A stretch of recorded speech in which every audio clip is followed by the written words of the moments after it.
This is Ed Elkins at the Various Media Artists Resource Center at Future World Expo. And today we have the pleasure of interviewing Don Conreaux, founder of Songs for Humanity. Don, it's a pleasure to have you with us today. Thank you, Ed.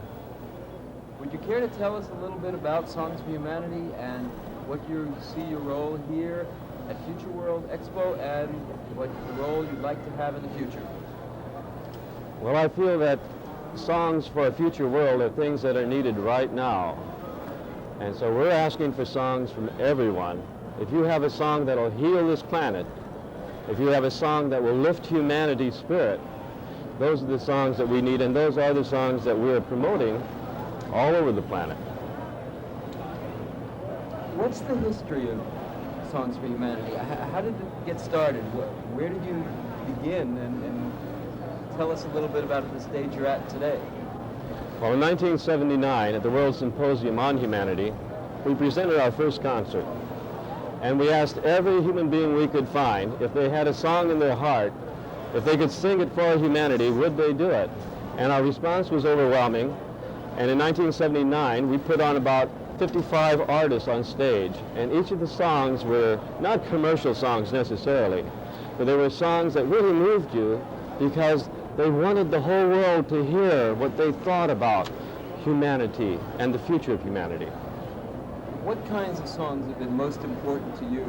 Again, what kinds of songs? What kinds of songs have been most important to you? Could you name one or two so that we get an idea of what you mean? Well, throughout history, I think the Eagles, the Beatles, Earth, Wind and Fire, every band that's putting out an album today, and they've put out albums in the 60s and the 70s, they've always included a song that was dedicated to humanity. And if we think back, we can think of any number of songs, especially all of the Beatles songs. John Lennon's songs were for humanity. He was a dedicated humanitarian artist. Stevie Wonder, there's any number of them. In fact, I was hearing you sing a song a while ago. What was it? This is my love song. This is our love song. This is our theme song for the Bodhisattva. Right, I considered that too. Any song at all like that is going to bring out the love in humanity, the oneness in humanity, and also the feeling of inspiration and positivity. So there are a variety of songs and there are a variety of song styles, and you're putting out a request from all countries to send in songs that represent the aspirations of humanity as a whole. That's exactly right. What's your response been so far? Our response has been overwhelming. We've received songs that every day that come through the mail. Some of the songs are written by children, some by the elderly, and a lot by professional musicians. But you don't have to be a professional to write a song and send it to us. We're going to find a platform for that song somewhere. Don,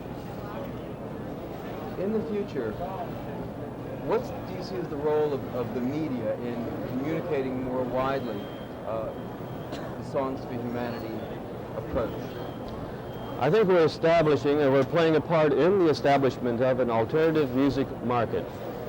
If you look at the top 40 in the papers or in Billboard, you'll find that there are more and more songs that could be classified as songs for one planet or one humanity. I think what we want to do is to get more of those until some future day will come when all those songs will be songs for humanity on the top 40.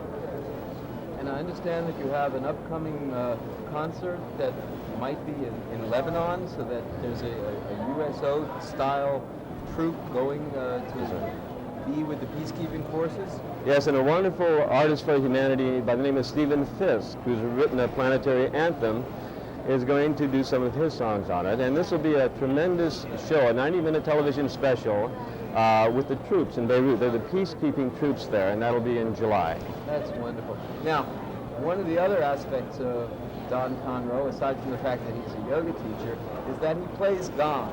And there aren't too many people that play Gong that I've ever met. And this is the Gong right behind us here. I'm not sure yet whether he's going to actually play that for us today. I guess he undoubtedly will, because I understand he carries it around with him wherever he goes these days.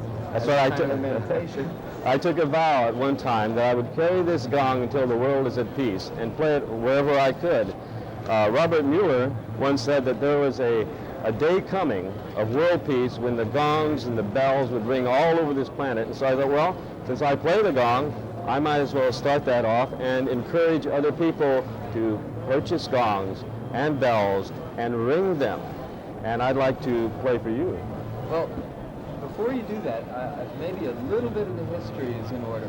I mean, gongs have been around for thousands and thousands of years. So, and here we are at Future World Expo, and I'm just wondering if there's any significant change going to take place in the future in terms of how gongs are used.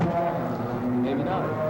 Well, I think so. I think people are going to discover that it's not the gong show that we're talking about, and that you hit the gong one time and that's like getting the hook and being pulled off stage. But truly what it does is it creates a state of consciousness that we call a theta state. Theta state is a more intense alpha state. An alpha state, we know, produces imaginative visualizations. The theta state goes a little bit beyond that, in that it produces very strong visions. And we feel that when a person listens to the gong, let's say even for 20 minutes, that it aligns them with their inner voice. And it's that inner voice which is the one voice in all of humanity. And when we're all resonating to that, then there's inner peace. And combining those theories and your yoga work and the gong playing, and combining those theories about gong playing with your yoga work and your meditation, I understand you've come up with a workshop in the near future. Yes, we're planning to travel around the country and put on these workshops. And these workshops are people who want to make the big shift of consciousness, that want to be aligned with the inner voice, that want to be levitated in their spirit to a level in which their lives become for humanity totally. I think we all are feeling that push in us and that pull in us. And these workshops, the first one is going to be in June, and it's going to be on June 5th at the Marriott Hotel here near the Los Angeles airport. You want to tell people how they can contact you? Yes, they can. They can call me at my service. It's 464-0300, and ask for Don Conreaux, or leave a message for me and tell me you'd like to attend that workshop, and we'll get back to you. Well, that's fine. I have heard Don play the gong many times. Each time it's a new and exciting experience, and I guess I'm ready for you to gong me now. Now, it's Ed's birthday yesterday, so this is a belated birthday present, and we have some special guests here. Are they here? No. Or they have right deserted us? All right. I'm going to ask Ed to lie down on stage, and I'm going to play some of the gong sounds for him. Now, these waves of sound are resonant overtones. It's not melody, it's not rhythm, there's no real harmony involved, it's just resonance. And this resonance creates a special effect in the human being. And afterwards, we'll ask Ed how he felt, and then you can tell us. And if it's not right, we'll cut it at the end. Okay. Oh, by the way, these are conch shells. These are millions of years old, and these have a wonderful healing effect as well. And I'll play some of these while you're lying down there. Fine. Okay?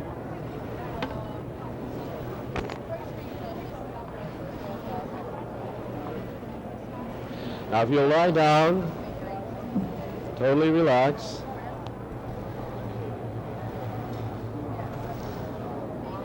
And breathing helps quite a bit in this. There's an art and a science to gong playing, and as well as an art and science to gong listening. And so breathe long and deep. A long, deep breath, about 4 breaths per minute, automatically slows down the mind and makes you very receptive to hear the sound.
Actually, are they?